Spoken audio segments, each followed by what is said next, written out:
changing, but some things stay the same. You start each morning with a cup of coffee every day. Maybe hit the snooze, turn on the local news, but nothing good comes from a one-sided point of view. Marijuana for dummies.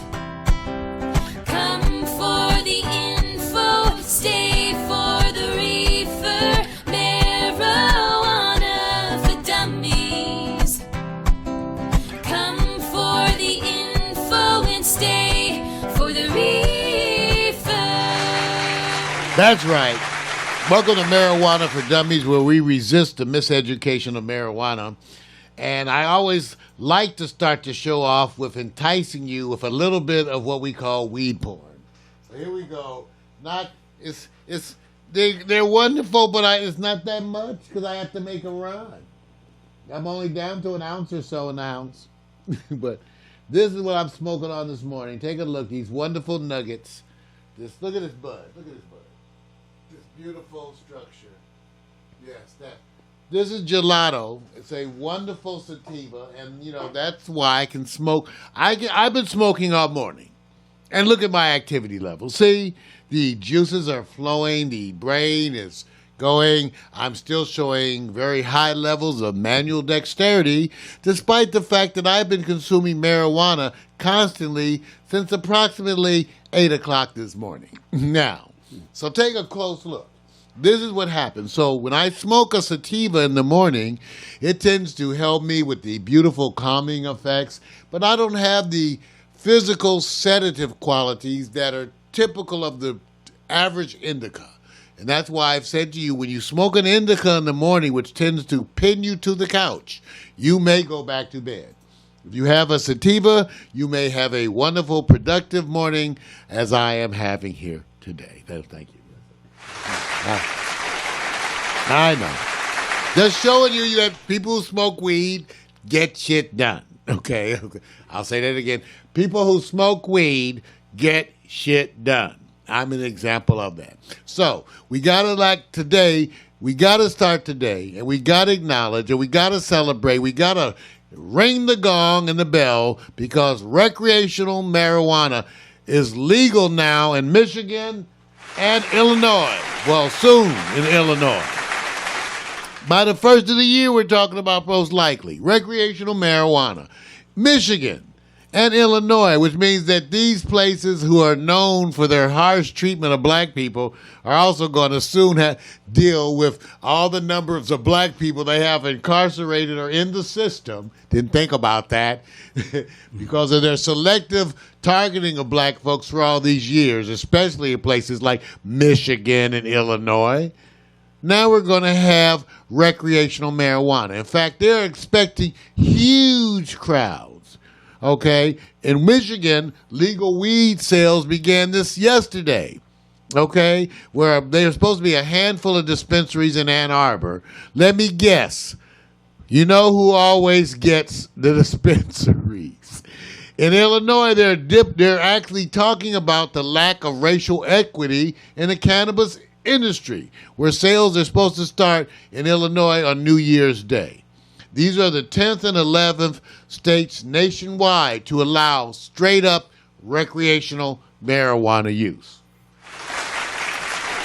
That's right. 33 states allow the sale of marijuana for medical use, which was legalized in Michigan in 2008, followed by Illinois in 2013. So, Vic, It's going to happen. Now, let me just say this. If they are lucky, they will deal with the typical bullshit that is legalization here in California, where in Los Angeles, they're redoing their requirements for the 5th time. Too bad these are the growing pains, which also reflects upon their lack of initiative, because since they should have seen this coming, especially in California, you would think with all the headway they had, they would have set up and developed an infrastructure specifically when it involves them making money. Part of the reason that there's so many illegal dispensaries in Los Angeles is because they can't get around to legalizing them. And guess what?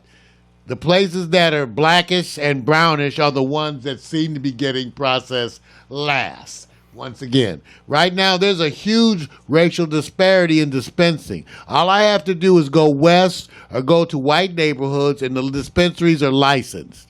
All I have to do is go to downtown or to the hood and the dispensaries are unlicensed. The estimates are that for every legal dispensary, there are 3 to 4 illegal dispensaries. And I'm proud to say that I hope I'm using the illegal ones. Now, let me ask you something, dude. Is it about the money? And when I say the money, Of course, it's about the it's money. about the money. So the money doesn't know the color; it just knows the exchange, right? Yeah, they're just discounting you. Right. They're just discounting you. And let me tell you why it may be good for you. When I go and buy weed in the licensed dispensaries, the tax is so exorbitant, it already shows you that they're trying to price all the people of color out of it. See, they're pricing the licensed legalized weed as if it's for upwardly mobile, upper middle class folks. Okay, so they're out there, so they're messing it all up, and what they're saying is that in return for that, they're giving you safety.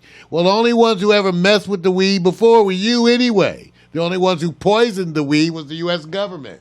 So safety never was an issue until you started poisoning it. Okay. Now you're going to give us safety and jack the price up to be ridiculous. I went and bought like $270 worth of weed, and it was like $80 worth of tax. Crazy. And I've told you, and I will repeat again, the future of marijuana nationwide is black market marijuana. Shall I say it again? The future of marijuana nationwide is black market marijuana, and so it should be. And let me explain to you how it works. As part of the legalization of marijuana, you're going to be able to grow. You're going to be able to grow. So you're going to be able to grow weed. So guess who's going to be selling? Oh, excuse me, not selling weed. You're going to be giving weed to people in return for a small donation. Of course, you won't sell weed. You learn this from the alcohol and tobacco industries. We're not going to sell weed. We're going to give people weed in return for a small donation. You can use that small donation to help pay for preschool and daycare, or also to fund your enterprises, your book, your movie. You're going to do all of that by not selling. Giving away the marijuana you grow in exchange for a small donation. And I believe that should be the future. Imagine a community where little Auntie M is down the street growing her little weed, who's retired and is able to supplement and buy her medications that are costing her so much because she can trade a little weed to you in return for a donation or working on her yard or taking care of something in her house. So I am specifically advocating this, and I just say, let's see if Michigan or Illinois, with their really bad history, if they do any better than California. What do you think, Vic?